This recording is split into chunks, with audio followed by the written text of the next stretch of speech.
porque tú has sido precioso para mí, precioso para mí, precioso para mí. Es la apostolitis. Ay, Dios mío. La apostolitis, de unas casi que 2 décadas para acá. Exacto, sí, sí. Esto es algo que ha cogido mucha fuerza. ¿Sí es O sea, en serio? Entonces quedé habilitando milagros uno. O sea, ¿cómo funciona eso? Yo no entiendo. O sea, estudia uno para ser apóstol. O sea, pregunta eso con miedo, un poquitico con miedo. Claro. Como pregunte usted que de pronto usted puede hablar. ¿Qué se hace con la plata, pastor?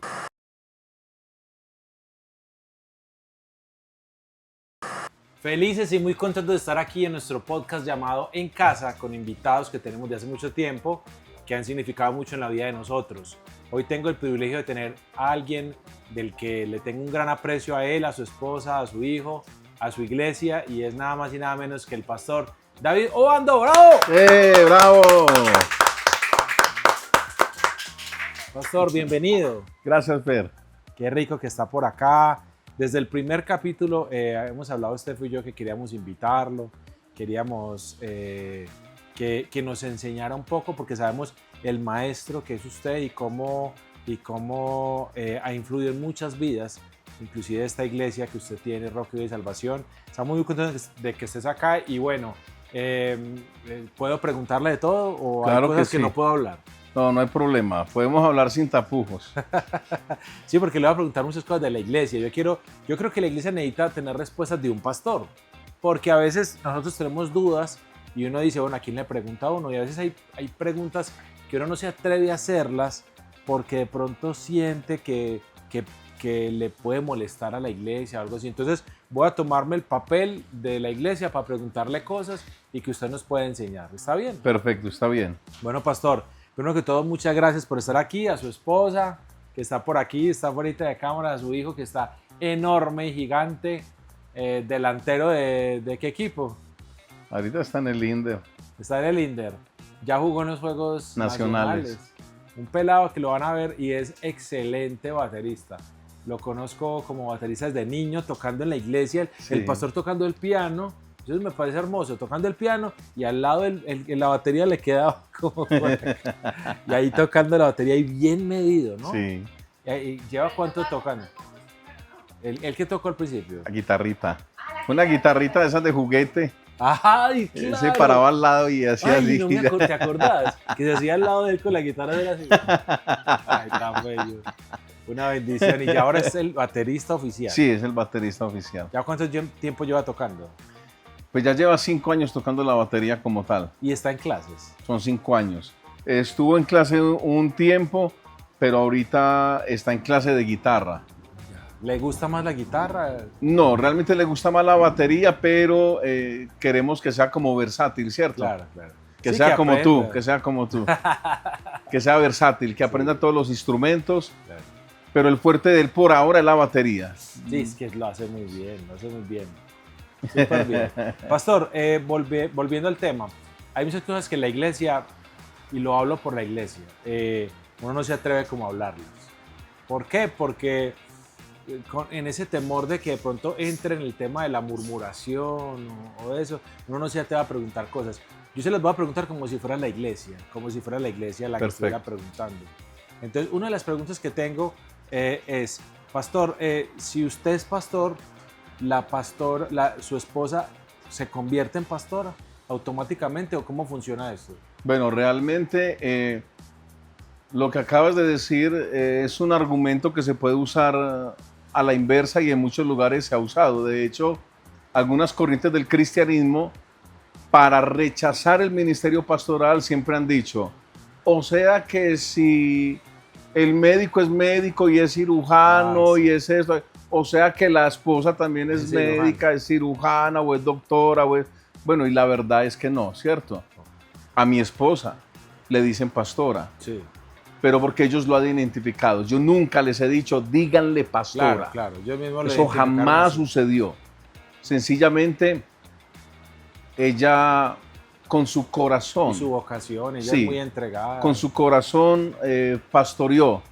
Empezó a pastorear, empezó con una devoción precisamente por el llamado. Aparte de que actualmente ella está en sus estudios teológicos también. Pero te digo esto porque definitivamente hay mucho relativismo alrededor del tema y puede servir para desmeritar tanto a la mujer como hombres. Entiendo, Pero sí. puntualmente me estás hablando de las mujeres. Sí, sí. Cuando nosotros miramos en la Biblia, nos damos cuenta que las mujeres fueron las primeras testigos de la resurrección de Cristo. Las mujeres fueron a anunciar la resurrección de Cristo. O sea, hicieron una obra de evangelista. Si lo contemporanizamos para este tiempo, son evangelistas. O sea, pastor, ¿quién ese orden de ideas? ¿Qué pasaría entonces? Porque hay corrientes que dicen que las mujeres no pueden ser líderes. Tienen que haber varios textos que formen un pensamiento doctrinal. Te digo esto porque se le ha cerrado el ministerio a la mujer, se le ha cerrado el liderazgo a la mujer cuando han dicho que Pablo dijo que la mujer calle en la congregación. Claro. ¿Cierto? Porque está escrito ahí en la Porque palabra. está ahí. Pero aunque es un versículo aislado de las otras cartas pastorales para las otras iglesias, es verdad, puntualmente en esa iglesia estaba pasando algo y era una insujeción de las mujeres con los esposos. Entonces resulta que si la mujer levantaba la mano en la congregación para hacer una pregunta, automáticamente iba a hacer quedar mal la autoridad de su esposo en la casa. ¿Entiendes? Entonces por eso el apóstol Pablo dice, no, la mujer calle en la congregación. O sea, lo que necesite saber, no haga quedar mal a su esposo aquí, pregúnteselo allá. Pero era un caso puntual, porque a ninguna iglesia se le escribe eso. O sea, no hubo otro mensaje a otra iglesia.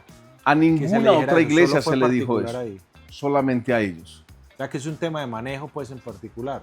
Es un tema de manejo, es un tema de unos estatutos internos, unos reglamentos internos.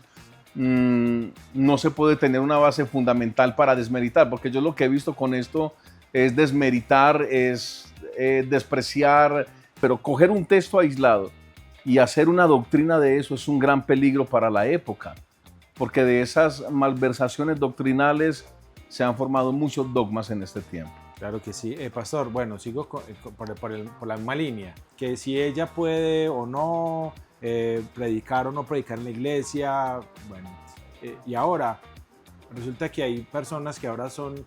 Porque es que yo no recuerdo eso en mi juventud y en mi niñez de cuando estaba pequeño. Yo nunca vi que alguien lo denominaran apóstol. Esto lo estoy viendo ahora. ¿Eso qué es? ¿Qué pasa con eso? Fer, definitivamente hay un término que podemos usar para eso. Y es un término, me disculpa, pero es un poco despectivo. Es la apostolitis. Ay, Dios mío. La apostolitis. De unas casi que 2 décadas para acá. Exacto, sí, sí. Esto es algo que ha cogido mucha fuerza. Ahora, cuando nosotros vamos a la Escritura y vemos la conformación apostólica, vemos que lo que Cristo hizo en aquel entonces al escoger sus apóstoles, los apóstoles en esa época era lo que estaba abajo de la urbe en la sociedad. Abajo. Por eso el apóstol Pablo dice que los apóstoles han venido a ser el oprobio, lo peor, la escoria para el mundo. ¿Por qué? Porque llevan un mensaje. En la época del Señor Jesucristo, para él darse a entender de qué referencia estaba diciendo mis discípulos o mis apóstoles, resulta que para esa época lo que hoy llamamos DHL o lo que hoy llamamos servientrega o deprisa eran los mensajeros. Ellos estaban en la urbe totalmente abajo, pero ellos eran los que iban a llevar el mensaje por todas las tierras en aquella época. Sí. ¿Qué sucede? Cuando Cristo viene, cuando Cristo llama a sus discípulos y sus apóstoles, lo que está diciendo es, estos son mis mensajeros. Okay. Estos son mis DHL, mi deprisa, Sí, sí. mi servientrega. Estos van a llevar el mensaje. La apostolitis que tenemos hoy en día, lamentablemente, la han creado bajo una jerarquía, porque han querido traer la especulación de que un apóstol es una jerarquía mayor. Sí, porque uno se imagina que es como, bueno, ministerios, pastor, y de ahí sigue apóstol, como si fuera pues algo más arriba, o Sí. más poder. De hecho, lo perjudicial que se ve, Fer, es que ya los pastores no quieren ser pastores. Quieren ser apóstoles. No ven la hora de montarse a ¿Y apóstoles. cómo llegan de un punto a otro? ¿Quién los elige? Paradójicamente es algo que hasta hoy se puede comprar. El título de apóstol se puede comprar. No. Sí, ¿Cómo así que comprar? por internet se puede comprar el título de apóstol. Tú me digas. investigas por internet, te metes a unas cuantas páginas y para estudiar, si quieres ser profeta, si quieres ser apóstol, entonces tú estudias para profeta, estudias para apóstol. O sea, es algo salido de lo normal y sobre todo salido de la Biblia, o sea, descontextualizado. Se sale de la real doctrina del Evangelio. Entonces, es una utopía, la apostolía es una utopía. Pues yo sé que, o sea, yo confío en usted, pero ¿en serio hay? ¿Es en serio? Sí, es en serio. Entonces, que habilitando milagros uno. O sea, ¿cómo funciona eso? Yo no entiendo. O sea, estudia uno para ser apóstol. O sea, no puedo creer eso. Hoy día es así. Por eso el título despectivo de apostolitis. Claro. Cierto, por eso lo despectivo. Porque realmente han creado un orden jerárquico y aparte de eso, han pretendido hacer creer que es algo que se puede autopromover y como lamentablemente entre muchos sí se autopromueven eso, cuando uno ve el nombramiento de los apóstoles y cuando uno ve las características de un apóstol que las menciona el apóstol Pablo, de hecho el apóstol Pablo dice que hay unos requisitos para ser apóstol. Pero cuando uno ve la vida del apóstol Pablo, se da uno cuenta que fue una vida sacrificial, fue una vida de sufrimiento, fue una vida de dolor, fue una vida que en verdad no se parece nada a la vida de los apóstoles modernos. Total.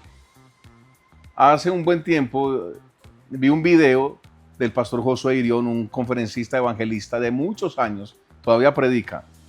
Y él está en Chile y él está diciéndole a todos los pastores de Chile, les dice, 12 hombres revolucionaron el mundo entero, 12 apóstoles. Y hoy día todo el mundo es apóstol, nadie quiere ser pastor. Todos son apóstoles, pero solo 12 revolucionaron el mundo. Y ahorita que estoy en Chile, dice él, yo veo a Chile igual, no lo veo revolucionado. ¿Por qué sí 12 revolucionan el mundo? Porque ahorita que hay tanto apóstol, porque no está pasando nada. Sí, claro. Pastor, muy, muy delicado ese tema, pero bueno, bacano que la gente puede tener esta posición y entender lo que está pasando. Pastor, hay algo que siempre me ha inquietado mucho y es un tema que tiene que ver directamente conmigo. Yo desde muy pequeño pues tuve las habilidades para la música, entonces facilito lo reclutan a uno y uno entra pues a tocar y bueno, todas esas cosas. Pastor, ¿por qué en las iglesias tenemos esos tiempos llamados de alabanza y adoración? O sea, le hago la pregunta y en serio quiero saberlo porque no veo eso en la Biblia. O sea, no lo veo. O sea, sí veo por la cultura de los israelitas que tenían música, que ellos cada cosa la celebraban cantando, cuando el Mar Rojo, o sea, todas sus victorias son cantadas y todo eso. Pero ¿cuándo se volvió eso como parte del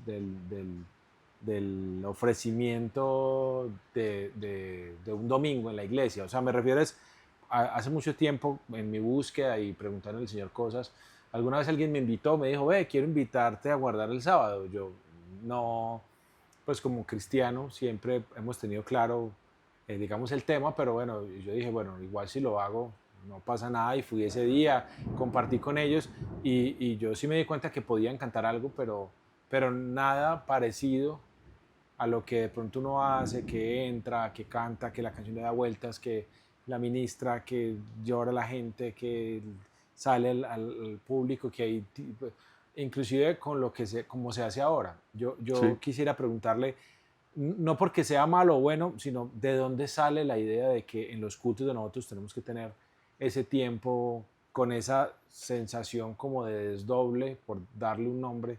¿De dónde nace esto? Esto podemos nosotros llamarlo un orden cultural, ¿cierto? Es un orden cultural. Si nosotros tomamos una referencia bíblica, nos damos cuenta que el apóstol Pablo dice, no os embriaguéis con vino en lo cual hay disolución, antes bien sed llenos del Espíritu, cantando entre vosotros salmos e himnos espirituales, ¿cierto? Claro. O sea que el apóstol Pablo está diciendo, cuando se reúnan entre ustedes, canten himnos espirituales y alaben a Dios, ¿cierto? Conocemos que en esa época también habían instrumentos, quizás no como los que tenemos hoy en día, y tú sabes más de eso que yo de instrumentación, Pero si hablamos del orden cultural como tal, yo creo que cada iglesia ha establecido un orden cultural, donde como tú dijiste ahorita, no tiene nada de malo, no tiene nada de Sí, pecado, sí, sí. sencillamente en algunas congregaciones establecemos un orden porque no queremos que dentro del orden humano haya un desorden humano también. Estamos abiertos a que dentro del orden humano Dios meta su orden divino. Por eso es que muchas veces en algunos servicios puede que no haya predicación, Claro. pero hubo adoración. Exacto, sí. Puede que no haya adoración, pero hubo palabra. ¿Cierto? Porque yo le pregunto eso porque sé que mucha gente lo está poniendo. ¿Por qué le llamamos alabanza de adoración? O sea, yo sé que pareciera como muy lógica la respuesta, Sí, pero, no, ya te entiendo. pero ¿por qué le llamamos así? Hay dos connotaciones con alabanza y con adoración. Alabanza es alabar a Dios por lo que Él ha hecho, ¿cierto? Alabar a Dios por lo que Él ha hecho. Sí. Y adoración, adorar a Dios por quien Él es. Ujú. Creo que uno de los errores que quizás hemos cometido es hacer una separación entre alabanza y adoración. Desde los ritmos. tal Desde vez. los ritmos, parte rápida y parte lenta, Exacto. Sí. ¿cierto? Cuando realmente la connotación de alabanza es, ejemplo, te voy a colocar un ejemplo que se me vino ahorita a la mente. Cuando el pueblo de Israel pasó el mar en seco Sí. y cruzaron al otro lado, la escritura dice que María sacó el pandero, empezó a danzar y empezó a alabar por lo que acababa Dios de hacer, de Exacto. partir el mar en dos. Exacto. Entonces ahí tenemos una connotación que no podemos saber qué ritmo tocó María, Sí, ¿cierto? sí, sí, sí. No Seguramente podemos saberlo. cumbia o algo así. Vallenato. Un vallenatito de pronto. No, pero si no, ¿por qué le pregunto eso, Basar? Es porque yo siempre me pregunté esto, yo es que nunca lo hablé con nadie y la verdad creo que es la primera vez que lo va a decir. En medio de una oración que uno, diga, a ver, pasemos el tema de alabanza y oración como si haciéndole un símil como a alguien que uno quiere mucho. Ujú. Y uno quiere a alguien mucho por lo que es y por lo que ha hecho, ¿cierto? Digamos que yo quiero mucho a mi esposa porque ella hace la comida muy rica, de pronto no tan rica como la suya, pero hace la comida muy rica porque tiene que es el mejor cocinero, mejor pastor cocinero del mundo. ¿Verdad? Después habrá tema para eso. Entonces digamos que por lo que cocina, ¿cierto? Pero también ella es la compañera perfecta. En Claro. medio de la oración uno no dice las dos cosas. O sea, digamos, la música no pasa como por alabanza y adoración a la vez. Sí, no, porque es que la connotación de alabanza es una exaltación, mientras que la connotación de adoración, por cierto, viene de un griego que es proscuneo. Y ese proscuneo significa adorar desde la cabeza hasta la punta de los pies, o sea, un postramiento. Ah, ok. Entonces ahí tenemos como O sea, hay esa una actitud. diferencia de qué es adoración. Por eso, creo que por eso es que en las iglesias tenemos la connotación de que es música más relajada, música más lenta, Como para apaciguar ¿cierto? el espíritu. Porque es un momento como de postración o de rendición. Yo creo que el corazón puede estar postrado y puede estar rendido en música de alabanza, en música rápida, Sí. de ritmo rápido, ¿cierto? El corazón puede estar también postrado. Pero cuando se habla de adoración, se habla como de una concentración en un momento en donde ahí vas a estar, donde no hay movimientos bruscos que te desconcentren. La alabanza es algo totalmente diferente, como avivado, movámonos, aplaudimos, danzamos, nos movemos, mientras que la adoración es un momento como de mucho silencio, Claro. como de mucha reverencia, Como de estar más apartado para poder como más tener íntimo. más íntimo, Sí. es la palabra correcta. como más íntimo. Ah, bueno, yo sé que eso le va a servir a la gente. Estoy seguro que eso le va a servir porque son cosas que la gente se ha preguntado. Siguiente pregunta. ¿Esos que hacen eso son salmistas? Porque Sí, esa no. palabra se le da ahora a cualquier persona que está en el grupo de alabanza, se le dice Y es algo errado. los salmistas. Y es algo errado, totalmente errado. Nosotros no podemos decirle a alguien que ministre alabanza, no podemos decirle salmista, a no ser que haya escrito un salmo. Esa es la Sí, verdad. tendría lógica. Esa es la verdad. Si escribió algún salmo, los que tenemos aquí, llamémosle salmista. Creo que en las iglesias nos hemos cargado de una cantidad de títulos que no están por ningún lado en la escritura. Ahora, yo entiendo que no es con una mala intención. Claro. Cierto, yo entiendo que llamarle salmista a alguien es como reconocerle también lo que hace dentro de la iglesia, pero realmente no ha escrito ningún salmo. Creo que la expresión más adecuada podría ser adorador, Adorador, sí. ¿cierto? Un adorador. Ese adorador en la época del pueblo de Israel, ¿eran los levitas o esto era abierto a todo el pueblo de Israel? Los levitas tenían una concentración en ese marco, pues, de adoración y musical, ¿cierto? Pero definitivamente todo el pueblo de Israel estaba llamado a rendir adoración, como lo estamos nosotros en nuestra época también. Por eso no puede ser algo exclusivo de músicos. De hecho, tenemos que reconocer que en el pueblo, en las ovejas, hay gente que adora más que los mismos músicos. Claro. La connotación ahí es un espíritu rendido a Dios en adoración. Excelente. Bueno, qué bacano saber eso porque creo que eso nos alumbra mucho. Pastor, venga, yo le hago otra preguntita. Incómoda, pero yo sé que la gente lo... ¿Cómo se maneja un dinero en la iglesia? O sea, la gente da sus ofrendas, sus diezmos, ¿y qué pasa con ese dinero?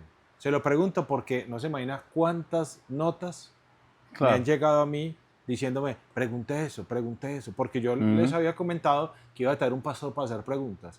Y esa fue una de las preguntas que más salió. ¿Qué hacen con la plata? No por el hecho de que yo desconfiemos de usted, usted es mi amigo, lo quiero, a la pastora, a su hijo, no, y yo sé que son personas maravillosas. Y es más, pues yo no tengo nada que decir de nadie realmente, no. Pero creo que en el fondo son preguntas que nadie se ha atrevido a decir. Bueno, sí, vea, lo que pasa aquí entran 10 pesos, esa plata se parte así, se entrega esto, tal, porque a veces no se saben y hay hay un pensamiento. No, es que estos manes se roban la plata. Entonces, y yo he visto, digamos, la iglesia de ustedes y he visto que ustedes no son nadie, que tienen 2 camionetas afuera parqueadas, último modelo, y para nada. Antes gente muy austera, muy claros, muy de servir, muy de ayudar. Si alguien a mí me ha ayudado en la vida ha sido el pastor ha sido increíble. Y yo por eso hago esa aclaración primero. Pero sé que la iglesia en general pregunta eso con miedo, un poquitico con miedo. Claro. Como pregunte usted que de pronto usted puede hablar. ¿Qué se hace con la plata, pastor?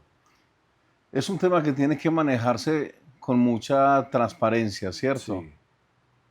Porque de no ser así, se presta para muchos malos entendidos. Claro. Ejemplo, cuando nosotros en la iglesia recogemos algo por aparte para invertir o comprar algo porque se necesita, siempre se le da una rendición de cuentas a la iglesia. Es lo correcto. Claro. Siempre se le rinde cuentas. Se recogió este dinero, se compró esto, se compró aquello, incluso se les muestra los recibos de pago. Venga, hagamos una cosa, pastor. Vamos a volver, más bien la pregunta la voy a hacer un poquitico antes, como me la habían comentado. Me han comentado que hay personas que van a las iglesias, ¿cierto? Van a iglesias y que más o menos por los meses de enero, febrero, ellos empiezan con un tema, que es el tema de las primicias. Sí. Y yo le dice a la gente, bueno, ya sabes que tienes que dar las primicias, luego, bueno, todo eso. Eso, ¿cómo se maneja todo eso? O sea, ¿cuál es la idea de eso? Vamos a hablar del argumento con el contraargumento un poquito. Sí, ¿Listo? o sea, lo bueno es que usted que es pastor y que es una persona transparente, va a decirles, vea, tranquilo, la verdad, la plata se maneja así porque esto es lo que Dios establece y es lo correcto y ya, eso genera tranquilidad también, porque a veces tener eso como medio ahí, como medio no se puede tocar. O sea, yo nací en una iglesia cristiana donde yo me acuerdo que nosotros nos daban el saludo pentecostal. ¿Sí sabe qué es el saludo pentecostal? Cuando yo terminaba de tocar me decían, hermano, Dios lo bendiga, así con el billete así, hermano, Dios lo bendiga, entonces uno le daba la mano, amén, entonces uno guardaba eso y uno entendía, métalo al bolsillo y que nadie se dé cuenta. De alguna manera era como que uno sentía que estando, o sea, inconscientemente uno sentía que estaba haciendo algo malo. O sea, me daban cualquier 50, 100 mil pesos por decir algo, como que tome eso y uno llegaba y cogía y muchas gracias. Y uno se iba para el baño y contaba cuánto hay. ¿Sí me van a entender? Sí. Eso a mí me parece, yo nunca, no veo el divorcio entre el dinero y la explicación. Claro. Me parece que es sano, ¿no? Sí, totalmente. ¿Qué piensa, pastor? Cuénteme. Totalmente. Amor, me abre la ventana que me estoy muriendo del calor. Ahora sí. Qué calor, ¿no? Sí, está yendo calor. Lucecita, Sí, claro. Bueno, ahora sí.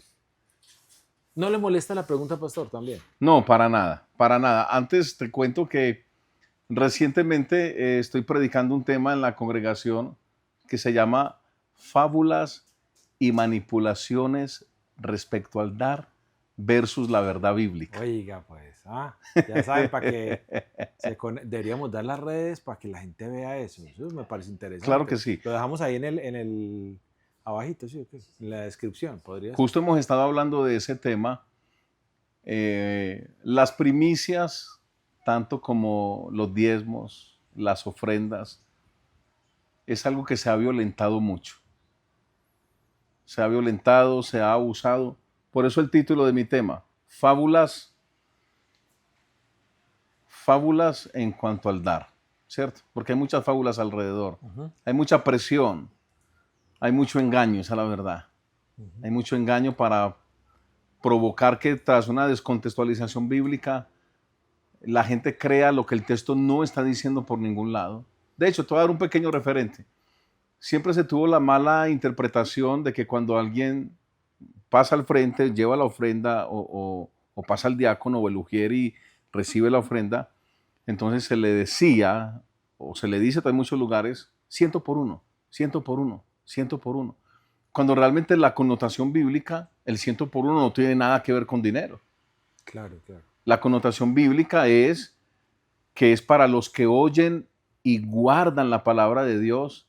Ellos fructificarán ese conocimiento al 30, al 60 y al 100 por 1. Claro. No tienen nada que ver con dinero. Ay, pero cuando se habla de ofrenda, de diezmo, de primicia, se ha violentado mucho el tema. A ver, la verdad es que en el caso particular nuestro, nosotros hacemos culto de primicia, pero no convencionalmente como se hace en todos los lugares.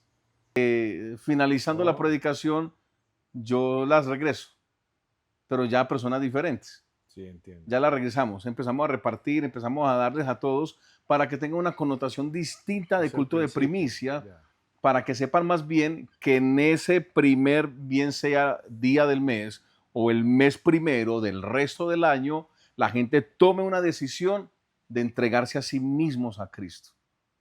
Ellos mismos como primicia, ofrecerse a Cristo. Entiendo. Yo sé que en muchos lugares se ha torcido la palabra primicia, se ha violentado y la gente lo tiene ni siquiera como un principio sano, sino como un trueque, como una negociación. Un negocio, sí. Un trueque. Si te doy, me das. Si lo siembro, voy a recoger. Y la verdad, como te dije ahorita, ese asunto de la ley de siembra y de cosecha en cuanto al dinero es algo que se circunscribe más a la generosidad del corazón. Porque lo dice el apóstol Pablo en 2 de Corintios 9, 7 y lo dice también en 2 de Corintios 8, del 1 al 15, donde se recogió una ofrenda. Los macedonios habían pasado por extrema pobreza y aún los macedonios querían dar. Y el apóstol Pablo, muy consciente, pareciera como que les dijera, uy, no, qué pena, ustedes cómo van a dar, ustedes acaban de pasar por una necesidad grandísima. Sí. No. Y ahí dice la escritura que los macedonios le rogaron y le dijeron, por favor, déjanos participar de esta gracia del dar. Bueno. Pero Fer, es algo que nació en ellos. Claro. Nadie lo violentó. No es una imposición. Nadie violentó esto. Y yo me quiero regresar un poquitico atrás al asunto de la jerarquía apostólica. Esa jerarquía apostólica ha servido para descontextualizar aún cuando el pueblo o la iglesia llevaba las propiedades y llevaba el dinero y lo ponía a los pies de los apóstoles. Pero los apóstoles no se quedaban con eso, lo repartían entre la misma comunidad. Importantísimo. Los apóstoles no andaban en 4x4 a costillas de eso. No lo hacían. Ellos repartían todo para los demás según la necesidad que había en el pueblo. Cuando uno ve eso, ve el modelo real y cuál fue el objetivo principal de por qué eso se hizo. Ahora, otra cosa. A ellos nadie los violentó para decir, tienen que traer. No. Claro. Si no fuese de su corazón. Su iniciativa, claro. Y aquí es donde volvemos. Ofrenda, diezmo, primicia, llámelo como quiera. El apóstol Pablo, en 2 de Corintios 9, 7, muestra que todo se circunscribe a la generosidad del corazón. Ya no a una violación. Ya no a algo renuente bajo la ley. Sí. Una violentación. Sí, ya no es por violencia, ya no es por fuerza. Es si tienes generosidad en tu corazón, tú vas a dar, tú vas a apoyar la obra. Sí. Sin necesidad de que te metan la mano al bolsillo como lo hacen hoy prácticamente. Entiendo, bueno. Entonces, con referencia al dinero, normalmente todo lo que entra ustedes tienen eso, hay una junta. Hay un orden, hay unos libros contables, todo tiene que estar registrado, porque a las iglesias también nos llega la DIAN en cualquier momento, todo tiene que estar bien Eso establecido. pasa. Sí, claro, claro que sí. De hecho, las iglesias tenemos que declarar también. Bueno, eso es una cosa que no sé si toda la gente lo sabía, porque muchas veces piensan que no es así, que todo para acá y no, la iglesia también tiene que La iglesia tiene que tributar. presentar una declaración de renta, Ah, ok. tiene que presentar sus libros contables. Pastor, normalmente ¿quiénes dentro de la iglesia tienen sueldo? Normalmente ¿quiénes son las personas que tienen sueldo? Normalmente es el pastor principal, y si la iglesia tiene una capacidad de pagar a otros pastores, otros obreros, pues se hace. Y si tiene secretaria, la escritura dice que el obrero es digno de su salario, Sí. ¿cierto? Ajá. Y esto no solamente va a cubrir al pastor, pero no tenemos que ser muy sensatos. Todo va de acuerdo también a la economía creciente que Que tenga la la iglesia iglesia. tenga. Claro. Pastor, le hago una pregunta. ¿Cómo se maneja el tema económico con los músicos en una iglesia X? Desde una iglesia grande hasta una iglesia pequeña. ¿Cómo sería como lo correcto?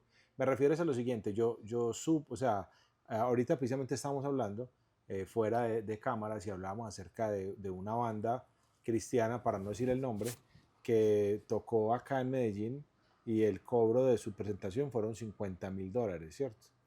Eh, Casualmente la historia con esa agrupación es que tengo un amigo con el que pues, inclusive estuvo acá en el podcast, él es de Orlando, Florida, y él va a la iglesia donde a la semana siguiente estuvo yendo este personaje del que te hablo y le dijo al pastor, venga, déme una oportunidad, yo estoy triunfando en Sudamérica, déjeme cantar acá. Entonces le dijo, sí, sí, claro, no hay ningún problema, y ni ofrenda. ¿Cómo funciona eso? Porque de pronto no tengo mucha claridad que pueda ser un aporte, una ayuda o $50,000, o como en el caso de uno de los cantantes muy famosos cristianos que cobra $180,000 la presentación de Mm, hora y media. ¿Cómo funciona el tema del dinero en la música cristiana? Yo te voy a contestar un poquito con la fibra que te contesté ahorita, porque Sí. tiene ciertas fibras de parecido.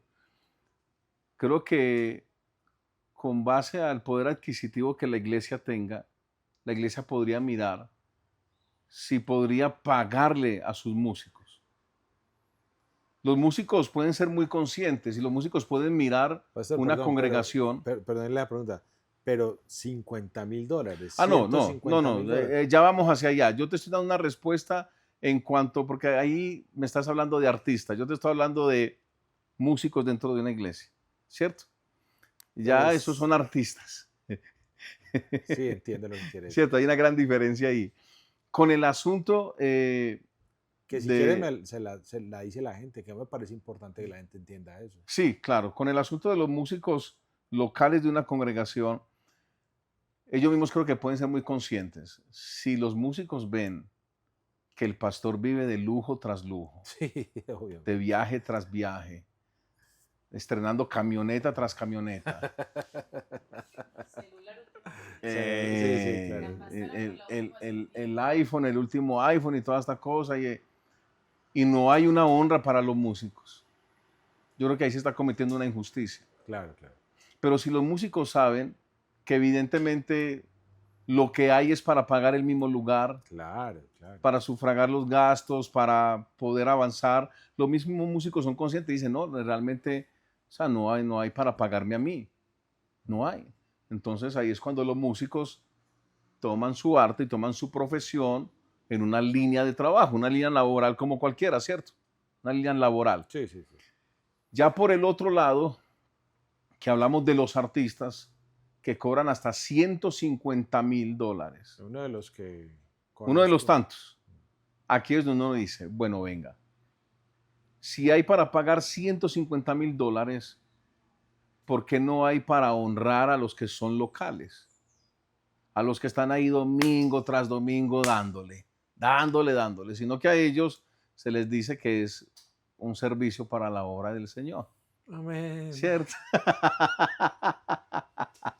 Y el Señor le ha de pagar.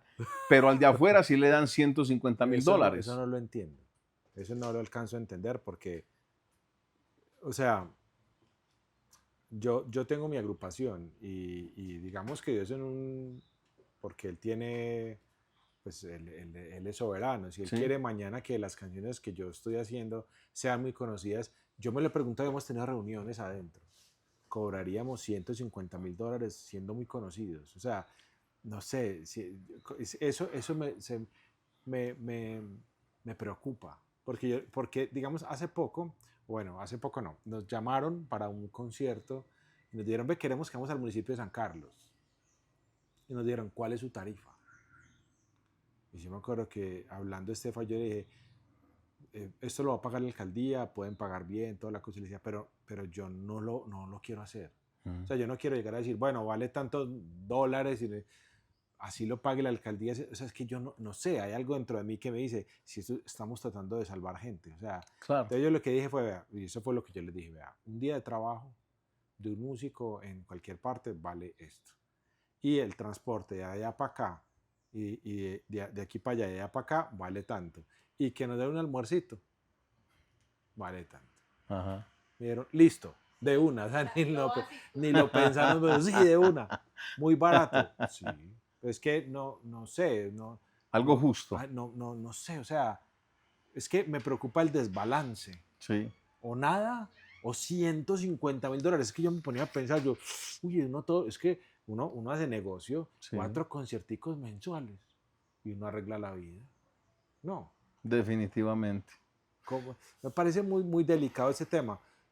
Porque en la iglesia nos permitimos que esas cosas que son más del formato del mundo, porque son precios del mundo, ¿por Totalmente. qué los permitimos adentro?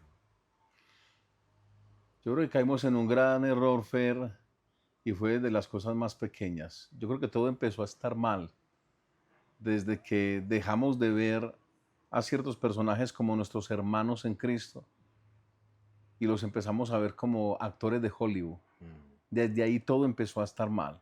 Y cuando hablo de esto, hablo de, con todo respeto a los muchachos, hablo del desbocamiento por lograr un autógrafo Uy, de sí, un artista. no tiene El sentido. desespero, la gritería, la euforia, cuando sale lo que deberíamos estimar como un adorador, cuando sale al escenario o al púlpito, a la tarima, como lo quieran llamar, y la euforia es como si hubiera salido Ricky Martin, hubiera salido Michael Sí, Jackson, muchas y veces o sea, desde ahí empezamos a estar mal, empezamos mal. con ese Ya, recibimiento como, o sea, le estamos diciendo, hey, no eres como nosotros, tú estás muy arriba, estás más alto que nosotros. eres inalcanzable, oh, casi que no te tenemos aquí. Desde ahí empezamos a estar mal. Desde que se nos olvidó que ellos son nuestros hermanos y empezamos a decirle, me da un autógrafo, me firma aquí, me firma allá, me firma el yeso, o sea, igual que a los artistas Me firma el mundanos. yeso, sí. Entonces, desde ahí empezamos a estar mal. Si en esas cosas pequeñas empezamos mal, definitivamente el dinero, que es algo más delicado, más neurálgico, no solo en la iglesia cristiana, sino en la sociedad, desde ahí ya fue un efecto dominó. Eso no es una especie de idolatría en el fondo. Definitivamente, definitivamente es una idolatría y del lado de la tarima para abajo es una idolatría y del lado de la tarima hacia allá es un lucro, Exacto. es un lucro. De hecho, Fer, tú sabes, como músico de tantos años y un músico de formación, tú sabes que en la industria cristiana actualmente es una de las industrias más apetecidas por músicos mundanos. Sí, total, total.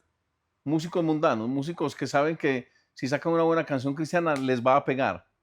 Y quizás con un chispazo de esos van a lograr más dinero que lo que han tenido en toda su vida cantando al mundo y toda esa cosa. Y pues, tú sabes a qué Sí, me sí, refiero. claro.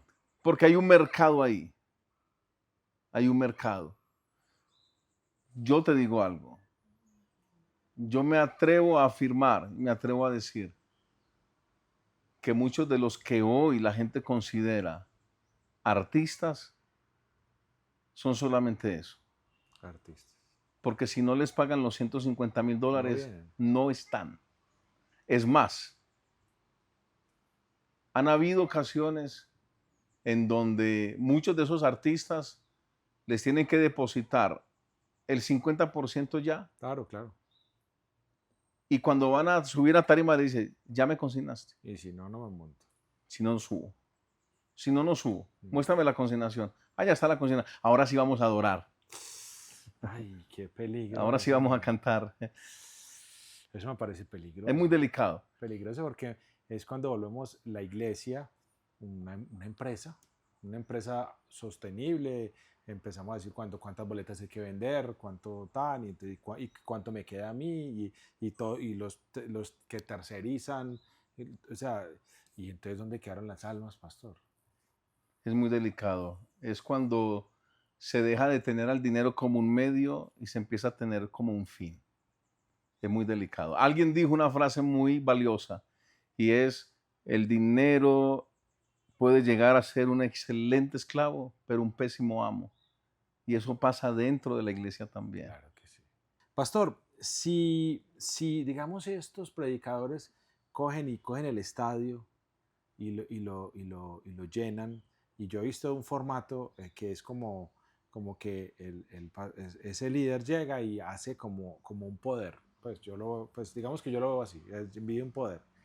Entonces luego la gente como que tin, recibe algo, sin, y después viene como un líder con la persona y dice, cuéntame, no, yo tenía un dolor de espalda, tan se me quitó, vamos para adelante. Bueno, yo tenía asma, tenía fiebre, no sé. Pasan al frente, entonces le dicen, cuéntame, entonces le preguntan al líder, cuéntame que... Entonces él dice, ella tenía un dolor de espalda impresionante y tenía un hueco en la espalda y usted oró por ella y dice que sintió un dolor muy grande. Entonces ahora la entrevistan a ella. Cuénteme qué es lo que siente. Ella dice, no, yo tenía un dolor impresionante. ¿Y hace cuánto? Hace 5 años. Hace 5 años. ¿Y ahora qué pasó? Ya no lo tengo. Gloria a Dios, tan. Si esto, pues, si ellos tienen ese poder, digamos, dado por Dios, yo no voy a criticar eso. A cuestionar, sí. ¿Por qué eso no se hace en un hospital? O sea, me refiero, uno monta la tarima al frente del hospital, ¿cierto? Y dice con un micrófono, si usted está allá donde está en la habitación tal o en la habitación que, confíe que Dios va a responder, Dios va a hablar, tan, se envía el poder y empezamos a ver que ellos van a empezar a bajar pues como a decir que ya están sanos de todas las enfermedades. Yo sé que fue un poco exagerado lo que acabo de decir, pero ¿por qué parece un negocio todo eso? O sea, yo, yo no quiero decirlo como no es, y le pido perdón, yo sé que usted es pastor y no quiero violentarlo, pero yo a veces siento que esto parece un negocio. O sea, un negocio hace poco oía un especial y se lo tengo que contar, mostraron una gira que había dado este personaje y empezó en Chile, pasó a Argentina, luego pasó a Uruguay y luego pasó a Brasil, ¿cierto? Y muestran una muchacha de Paraguay que sale en todas las cruzadas, diferente ropa, diferente tan, mostrando un milagro diferente y al final ella termina diciendo que es contratada. Y ella dice, sí, la verdad, sí, me contrataron, valió tanto, tan. Y eso está en las redes, o sea, eso sí existe. Pero si alguien tuvo que contratar a esta persona, digamos que fue los líderes, nadie se dio cuenta, pues, pero ¿qué es lo que pasa? Porque, yo le hablo de esto es porque en realidad yo no lo entiendo. No. Puede ser que yo esté equivocado, puede ser que yo no entienda bien las cosas del Señor y yo estoy dispuesto a escuchar, pero no lo entiendo.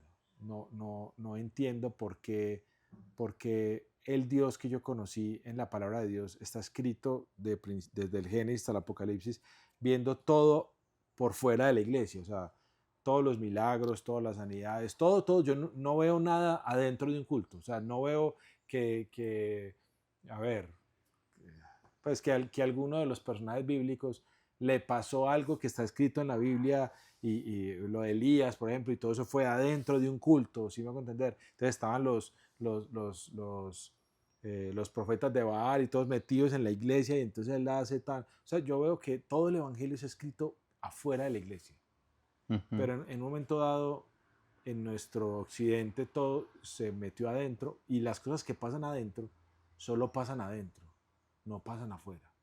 O sea, me refiero yo cuando Jesús, perdón, cuando los discípulos están en el aposento alto y empiezan a hablar nuevas lenguas, los que están afuera empiezan a escuchar y a decir, este habla mi propia lengua. O sea, eso pasa inclusive la frontera de nuestro propio grupo Claro. y va hasta personas que no conocían y con el objetivo de que ellos escucharan la voz de Jesucristo.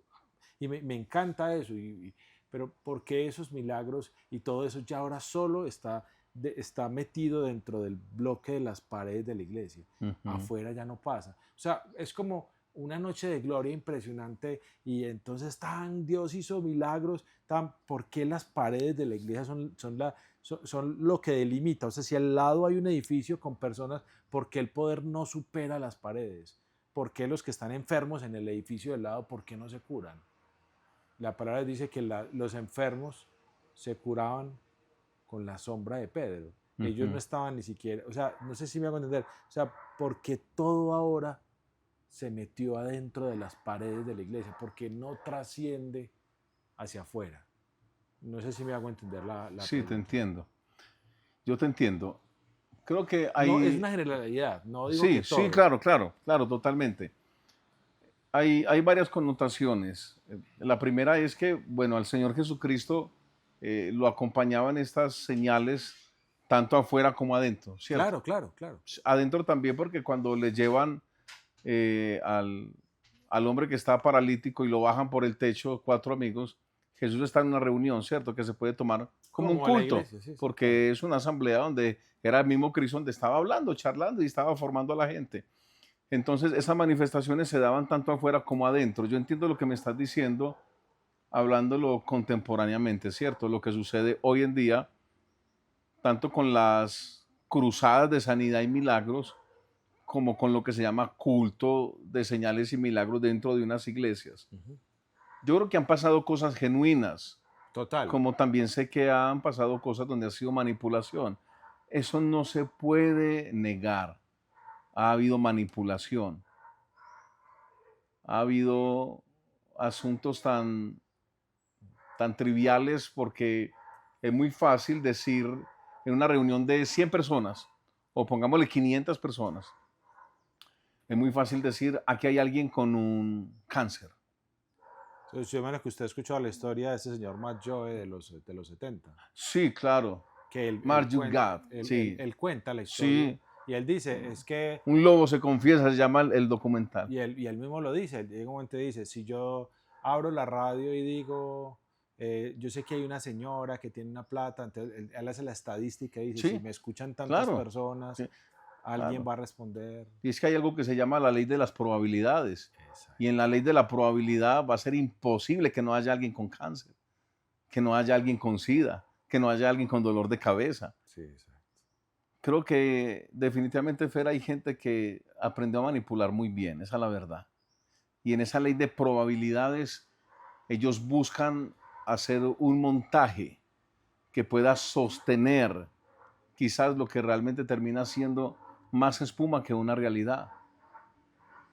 ¿Por qué te digo que más espuma que realidad? Porque el caso que acabas de contar no ha sido el único. Han habido muchos Sí, sí, casos donde claro. se ha constatado que hay personas que han contratado para eso, para simular que caen al piso, para simular un La de la milagro, mano para... que está en internet Sí, sin más también. hay gente que es, eso tiene un nombre, contorsionista, Sí, y la y de ellos la se pueden doblar o mano. se pueden quebrar. Sí. Entonces, este tipo de gente se ha quebrado algo ellos mismos en su contorsionismo y a la hora de la cruzada, entonces ellos Los mismos usan estiran para... y sí, lo Sino que, por sanaron. ejemplo, yo no sé si lo han visto, que es el de la mano, que él dice que no, que la mano no Ese es me el da, clásico, la y le mano y los empiezan a pies. pegar.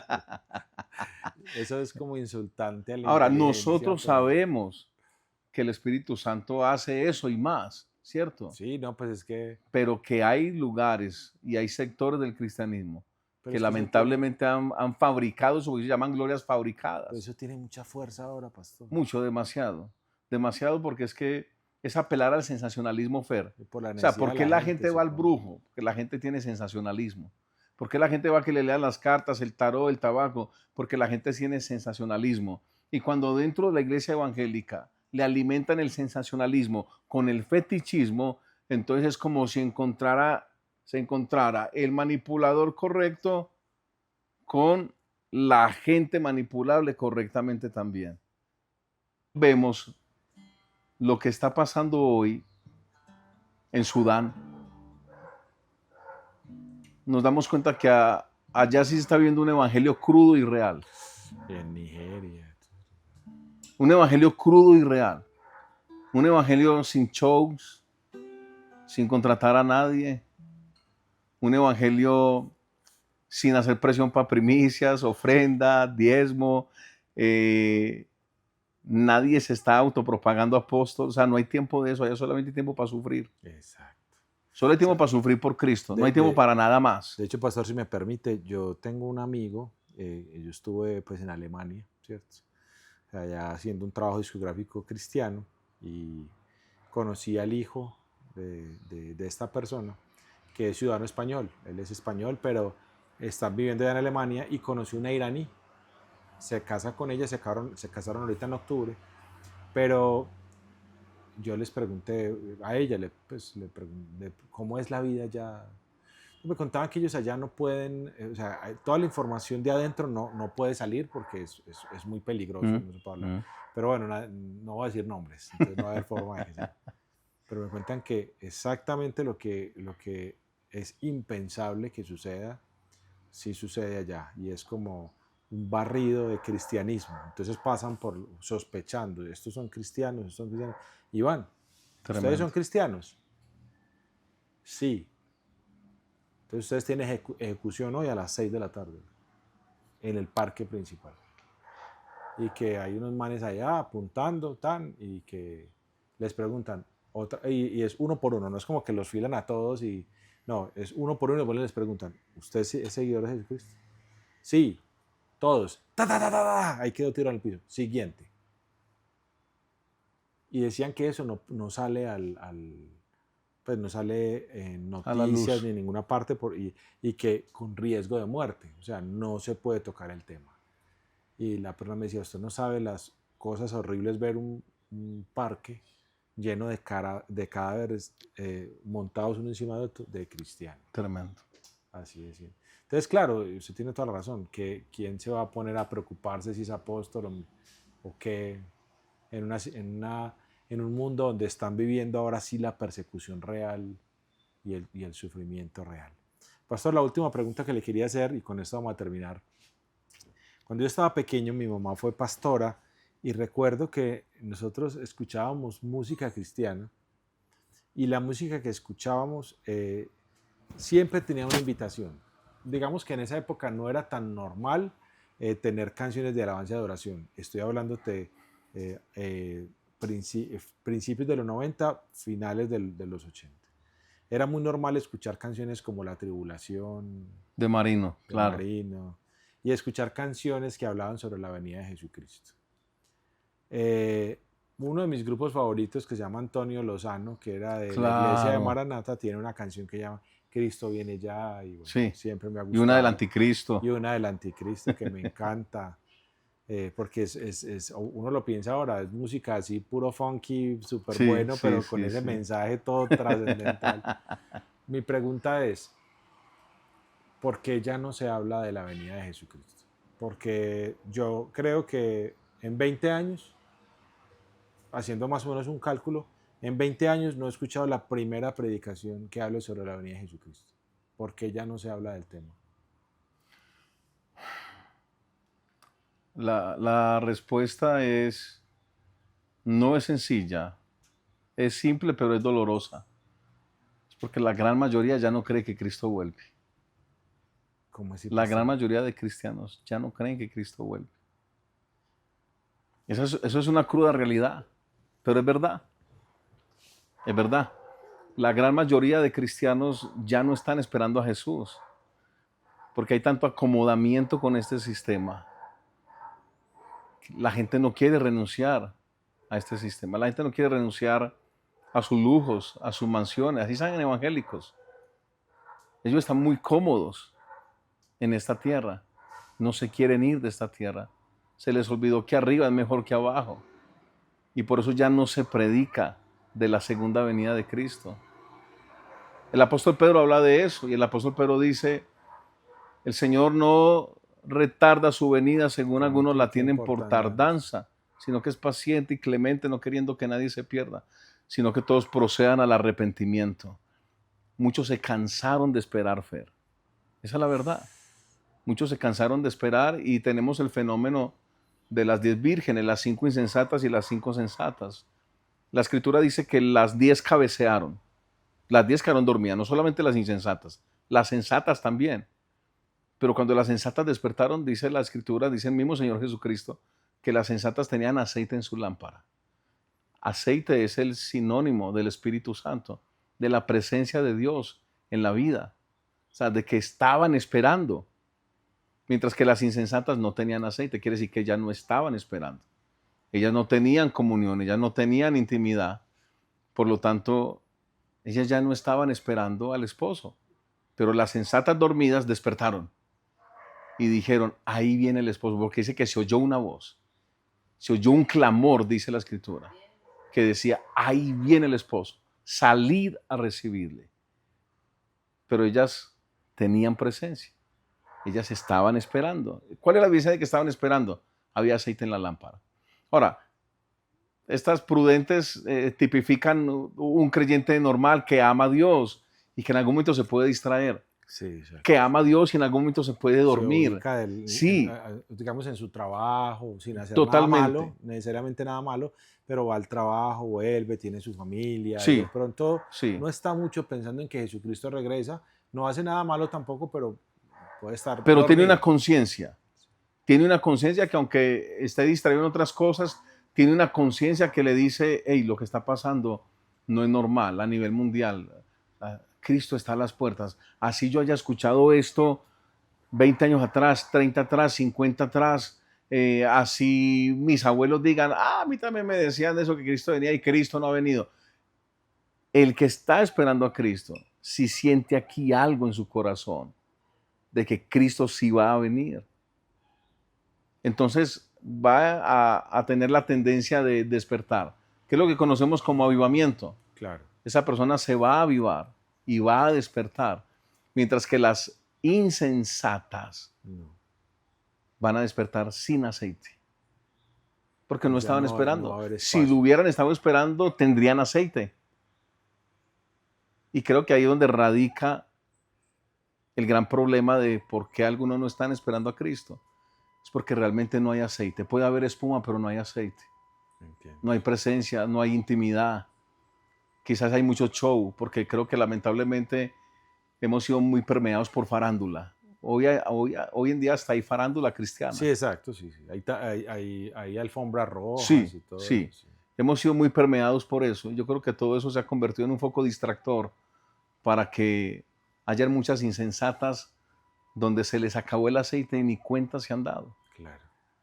Pastor, si una persona en estos momentos decidiera, bueno, yo quiero buscar de Dios, quiero buscar un lugar para congregarme, ¿cuál sería un buen consejo para darle a la persona? Mira, busca un lugar que tenga esas características.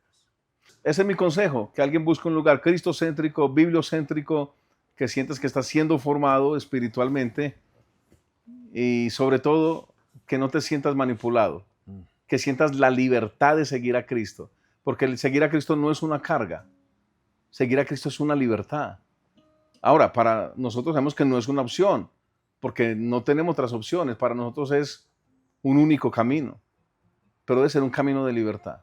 No puede ser un camino de imposiciones. Así es. No puede ser un camino de reglas, porque hoy lamentablemente dentro de muchas congregaciones hay muchas reglas para pretender regular el comportamiento de los cristianos, pero se está quitando la dependencia de Dios y el conocer a Dios, sabiendo que ahí es donde realmente viene la regulación interna, donde yo dejo de hacer algo no porque el pastor me lo dijo, no porque el pastor me lo exigió. No, porque el sistema me modifica para Sí, no hacer porque en ese orden de ideas el sistema nos ha enseñado muchas cosas y alguien puede estar totalmente atado al pecado y totalmente desvirtuado de la realidad bíblica, pero hay ciertas frases clichés dentro del Evangelio que se acostumbró a responder y es, ¿cómo está, hermano? En victoria, en victoria, en victoria. Cuando esa persona sabe que en realidad no está en victoria. victoria para nada. ¿Cómo está? ¿Cómo está usted, hermano? Yo estoy bien y con peligro a mejorar en el nombre de Cristo. Todo lo puedo en Cristo que me fortalece. Pero internamente esa persona sabe que realmente no es así. Sabe que está siendo derrotado por la pornografía, sabe que está siendo derrotado por el bazuco, por los vicios, por la rumba. Sabe que su corazón está más afuera que adentro. Exacto, sí. Necesitamos lugares en donde la gente pueda expresar su pecado sin temor a ser condenados. Así es. Necesitamos lugares en donde la gente no diga estoy bien por responder estoy bien. Más fácil que la gente diga, hermano, estoy mal. Antes estoy mal. Ayer pequé, usted puede orar por mí. Eso es lo que necesitamos.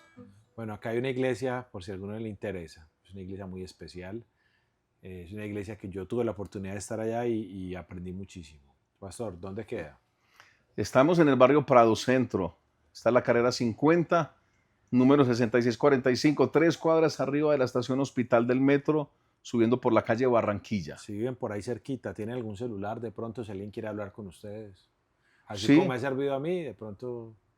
Bueno, el 318-594-6859. Listo, ya saben, para que lo repitan, si necesitan hablar con alguien, él es un hombre de Dios y su esposa y su hijo son una familia de mucha bendición. Y antes de irnos, queremos despedirnos con alguna canción que usted, así eso lo hacemos en el programa, que haya significado algo para usted, joven, de pronto, bueno, usted está joven todavía, pero digamos... Joven aún. En el proceso, cuando empezaste en el Evangelio, tal vez. Creo que hay muchas canciones, hay algunas en particular. A mí también me tocó la bendición de vivir el Evangelio desde niño. Gloria a Dios. Mi madre es creyente de los 16 años de edad. No. Entonces hubo muchas canciones que me marcaron siendo un niño. Sí. Y una de esas es Con mis labios. ¿Cómo dice, pastor? Con mis labios y mi vida te alabo, Señor. Te alabo, Señor. Con mis labios y mi vida te alabo, bendito Señor. Porque tú has sido precioso para mí, precioso para mí, precioso para mí. Porque tú has sido precioso para mí. Te alabo, bendito Señor. Porque tú has sido precioso para mí, precioso para mí, precioso para mí. Porque tú has sido precioso para mí. Te alabo, bendito Señor. Te alabo, bendito Señor. Gracias a Dios por ese tiempo tan maravilloso y por haber aprendido mucho de lo que usted nos enseña. Ojalá que no sea la última vez que venga y que si hay más preguntas de la gente que nos quieren copiar y decir, tenemos esta pregunta, lo vamos a volver a invitar y que el pastor, pues, él está dispuesto a responder. ¿Es así, claro, pastor? Que sí. Entonces, qué rico que nos escriban y por dura que sea la pregunta la vamos a hacer y que él no la responda. Es una persona de Dios y estamos muy agradecidos por eso. Gracias, pastor. A ti, Fer, muchas gracias por la invitación. A tu esposa, Estefa, gracias por haberme tenido en cuenta. La verdad, para mí fue una sorpresa. He visto algunos podcasts y bueno, no creí que me iba a tocar la oportunidad a mí. Gracias, valoro mucho esta oportunidad. Muy bonito poder hablar al descubierto, sin tapar nada. Creo que eso es muy valorable. Gracias por este programa porque creo que estás haciendo algo muy bonito de poder hablar sin tapujos. Amén, amén. Muchas gracias por eso. Creo que es muy necesario en este tiempo. Es necesario. Se hace necesario. Totalmente necesario. Y yo sé que para la gente también. Ya saben, nos vemos la otra semana en otro capítulo más de En Casa. Bendiciones a todos. Nos vemos pronto.